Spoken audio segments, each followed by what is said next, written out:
त्यावेळेला आपण कुकर्म करतो किंवा चुकीचे कर्म करतो त्यावेळेला आपल्या मनातली भीती मेलेली असते आणि आपण बिना विचार करता ते कुकर्म सहज करतो आणि विचार करतो देव कुठे बघतोय आपल्याला, काय नाही आपण बिंदास करायचं. लहानपणी आई बोलायची कान देव पिळेल, कुठं पिळायला आला आजपर्यंत, बरोबर. तर सर्वात पहिल्यांदा धर्मशास्त्राच्या बाबतीत कधीही आपली तर्कवादी बुद्धी चालवू नये. आता माझ्या जे वाचनात आलं मी तुम्हाला सांगण्याचा प्रयत्न करतोय आणि धर्मशास्त्र सदैव योग्यच आहे. आता सूर्यनारायण जे काही आहेत ते श्री विष्णूंचे म्हणजे श्रीकृष्णांचे हे नेत्र आहेत आणि या नेत्रांच्या स्वरूपात भगवान श्री विष्णू तुमच्याकडे बघतायत हे सदैव लक्षात ठेवा. जेव्हा तुम्ही बाहेर पडताय तेव्हा सूर्यनारायणाचे जे सहस्र किरण आहेत त्यातून किरण एक जरी तुमच्याकडे येत असेल तर ते किरण तुमचं कर्म जे काय आहे ते साक्षी करतायत, तुमचं कर्म टिपतायत.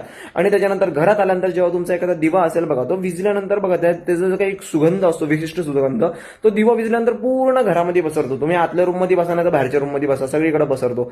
त्यावेळेला लक्षात घ्या की दिवा सुद्धा देखील दिव्याचे जे काही किरण आहेत ते सुद्धा तुमच्या घरातलं जे काही कर्म आहेत ते टिपतायत, तुमचं भांडण टिपतायत, तुम्ही करणाऱ्या प्रत्येक गोष्टी तो दिवा टिपतोय. त्यामुळे त्यावेळेलाही लक्षात घ्या की तो जो काही दिवा आहे तो देखील कर्मसाक्षी अरुण आहे. इथं धर्मशास्त्राने सूर्यनारायणाला देखील कर्मसाक्षी अरुण म्हटलंय आणि दिव्याला सुद्धा कर्मसाक्षी अरुण म्हटलंय. ह्याचं कारणच हे आहे की भगवंतांचे हे दोन नेत्र आहेत जे तुमच्याकडे सदैव पाहत आहेत तुम्ही काय करताय काय नाही. कर्मसाक्षी अरुण या शब्दाचा अर्थ तुम्हाला कळालाच असेल. दत्तगुरु दिगंबरा.